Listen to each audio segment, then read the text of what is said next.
నమస్తే. చాలా మంది అక్క మేము వెయిట్ లాస్ స్టైల్స్ స్టార్ట్ చేసాం, ఎలాంటి ఎక్సర్సైజ్ చేయాలి అనేసి అడుగుతూ ఉంటారు. అంటే వెయిట్ లాస్ అవ్వడం అంటే చాలా మందికి ఫిజికల్ యాక్టివిటీని స్టార్ట్ చేయడం అనుకుంటారు. బట్ దానికంటే ముందు కొన్ని రిపేర్స్ అయితే జరగాలండి మన ఇన్నర్ గా. మీరు 3 లీటర్ల నీళ్లు బాగా తాగాలి. ఎట్ ద సేమ్ టైం 8 గంటలు బాగా పడుకోవాలి. అలాగే బ్రెయిన్ కి స్ట్రెస్ తగ్గించాలండి. మౌనంగా ఉండాలి మెదడు ఎప్పుడు కూడా. ఎక్కువ కంటిన్యూస్ గా కంట్రోల్ లేని థాట్స్ పదే పదే మీరు ఆలోచిస్తూ బ్రెయిన్ కి 24 గంటలు పని చెప్పారనుకోండి, వెయిట్ లాస్ అస్సలు జరగదు మీలో. సో కాబట్టి ప్రశాంతత రావాలి first thing.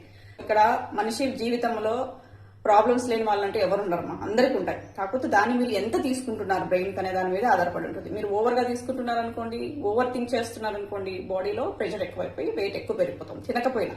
So first pressure తగ్గించాలి. మనకై మనము సెల్ఫ్ గా స్ట్రెస్ ని తగ్గించుకోవాలంటే మెడిటేషన్, బ్రీతింగ్ ఎక్సర్సైజెస్, ప్రాణాయామ చాలా బాగా చేసుకోవాలన్నమాట. ఇవి కూడా మీకు ఏం చేత కాలేదు. జస్ట్ బ్రీత్ మీద కాన్సన్ట్రేట్ చేయండి. ఫస్ట్ బ్రెయిన్ కి స్ట్రెస్ తగ్గించండి. తర్వాతే మీరు మీ బాడీలో ఉన్న ఫ్యాట్స్ ని, ఎక్స్ట్రా ఫ్యాట్స్ ని బయటకు పంపించాలనుకున్నప్పుడు ఒక పర్టికులర్ ఫిజికల్ యాక్టివిటీ ఎన్నుకుంటారు కదా మీ బాడీకి సెట్ అయ్యేది. సో దాన్ని మీరు లాంగ్ రన్ లో కూడా కంటిన్యూ చేయగలరమ్మా. మీకు మీ బ్రెయిన్ సపోర్ట్ చేస్తుంది. ఫస్ట్ ఇన్నర్ గా మిమ్మల్ని మీరు రిపేర్ చేసుకున్న తర్వాతే ఫిజికల్ యాక్టివిటీ మీద కాన్సన్ట్రేట్ చేయండి.